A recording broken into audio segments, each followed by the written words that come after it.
Tuan Suami yang Kejam, ditulis oleh autor Miki Mosuo 24 dan saya Naracan sebagai pengisi suara, episode 113, TSK 111. Selamat mendengarkan semuanya. Jika tadi pagi Daniel dibuat kesal oleh Tasya dan setelahnya Daniel harus berada di situasi rumit karena masalah pembangunan panti asuhan yang dinaungi perusahaannya di pinggiran kota bermasalah. Dia harus turun tangan langsung meninjau mengingat Ali berada di luar kota. Rencana untuk pulang lebih awal untuk berkata jujur akan perasaannya musnah begitu saja. Maka siang menjelang sore ini, ia dibuat frustasi oleh Alicia.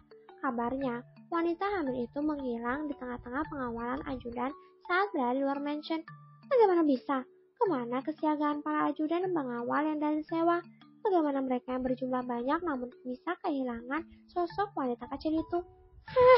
Daniel mengeram frustasi, bahkan sopirnya jadi sasaran kemarahannya. Apa kakimu lumpuh tak bisa menginjak gas? Bentak Daniel. Mau gimana? Jakarta saat legang area balap. Sang supir hanya bisa berucap dalam hati, sebabnya tak punya nyali untuk menjawab. Kenapa tiba-tiba ponsel wanita bodoh ini mati? Daniel tak bisa mengontrol emosinya saat beberapa kali sambungan telepon Alicia tak aktif. Tentu, kemarahan Daniel bukan hanya ditunjukkan untuk para ajudan yang tak becus itu, tapi juga untuk istrinya. Selain ketedoran para ajudan, istrinya cukup andil dalam masalah ini.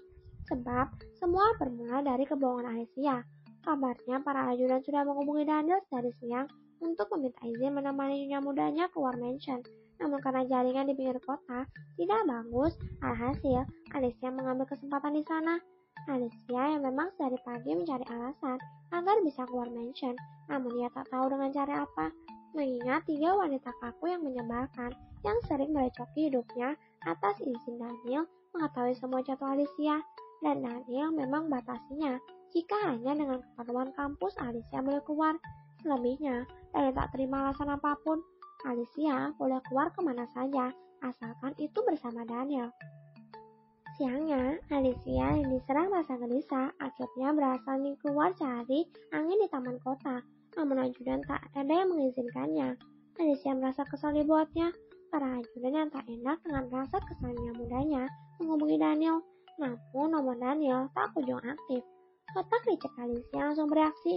Ia memperlihatkan panggilan kuat Daniel tadi pagi di ponselnya saat suaminya menghubungi dengan dalih salah pencet hingga mengganggu tidurnya.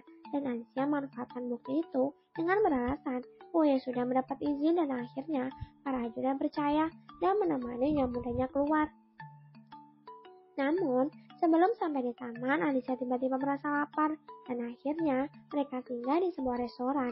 Alicia memang punya niat terselubung dengan kelaparan tiba-tiba mengulum selingannya. Ia berniat kabur dari penjagaan para ajudan ini karena ingin menemui dokter kandungan untuk memastikan kebenaran dari hasil kelima tes pack yang semuanya positif.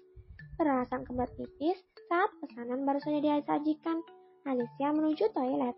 Namun ia harus dibuat kesusahan oleh sang ajudan karena 2 ajudan mengikuti Alicia, sedang satunya lagi menjaga tempat duduk mereka.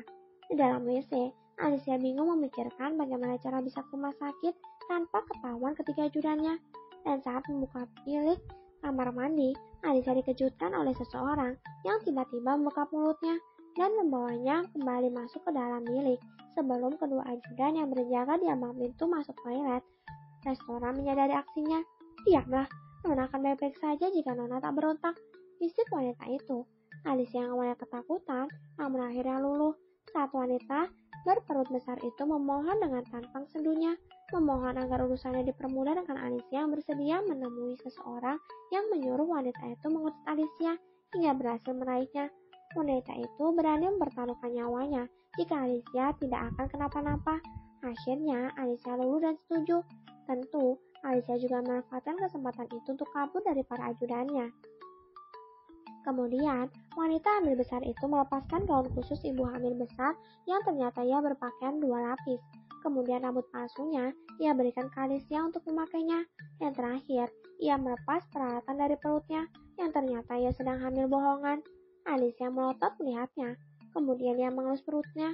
Bisakah ia berandai jika dalam sini hanya sebuah kebohongan juga? Tapi tes pack itu, bukannya tak menerima rubah itu. Hanya saja Alicia takut jika kelak anaknya akan lahir dan hidup sama seperti dirinya, yang untang-untung tanpa kasih sayang kedua orang tuanya. Cukup dirinya mengalami kenyataan pahit itu, tidak untuk anaknya. Tapi haruskah ia berbuat sejauh ini? Apakah anaknya akan setuju jika ia harus menyiapkan sebelum melihat dunia? Manakah yang lebih kejam? Orang tua yang tak menganggap anaknya atau dirinya yang melenyapkan janinnya? Oh, sepertinya dirinya lebih kejam. Setidaknya Dinata tak membunuhnya, meski perlakuan Dinata sama dengan membunuhnya secara perlahan. Dan karena alasan itu, membuat Alisa tak punya pilihan selain bertindak cepat sebelum janinnya makin berkembang. Karena sekali lagi, anaknya tak boleh merasakan penderitaan yang Alisa rasakan. Ya, jiwa anak tak dianggap oleh orang tua yang menang dalam dirinya. Alisa akan melenyapkan sebelum anaknya merasakan penderitaannya.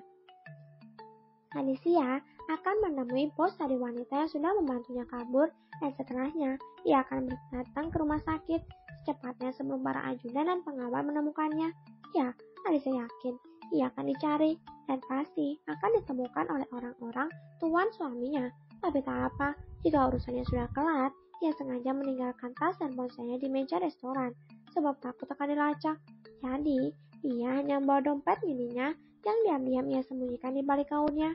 Alicia percaya dengan penyamarannya, yang sekarang sangat sulit mengenalinya. Kedua ajudannya saja ia lewati tadi tak menyadari siapa dirinya. Daniel memijit keningnya. Rasa khawatir, takut, kesal, dan marah bercampur padu dalam emosinya. Apa yang ada dalam pikiran wanita itu? Tanya Daniel entah pada siapa, atau dia diculik. Duk, kursi kemudi jadi sasaran kakinya. Melampiaskan emosi membuat sang supir terjingkat.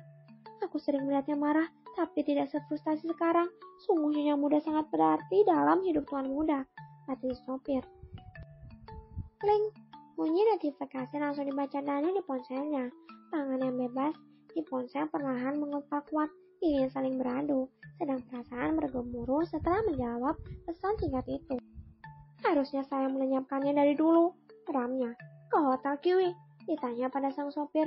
Baik tuan, sang sopir sedikit lega, meski tadi beritahu, tapi sang sopir tebak jika titik temu keberadaan Nyonya Muda sudah diketahui. Oke para pendengar semua, sampai jumpa di episode selanjutnya. Bye semua.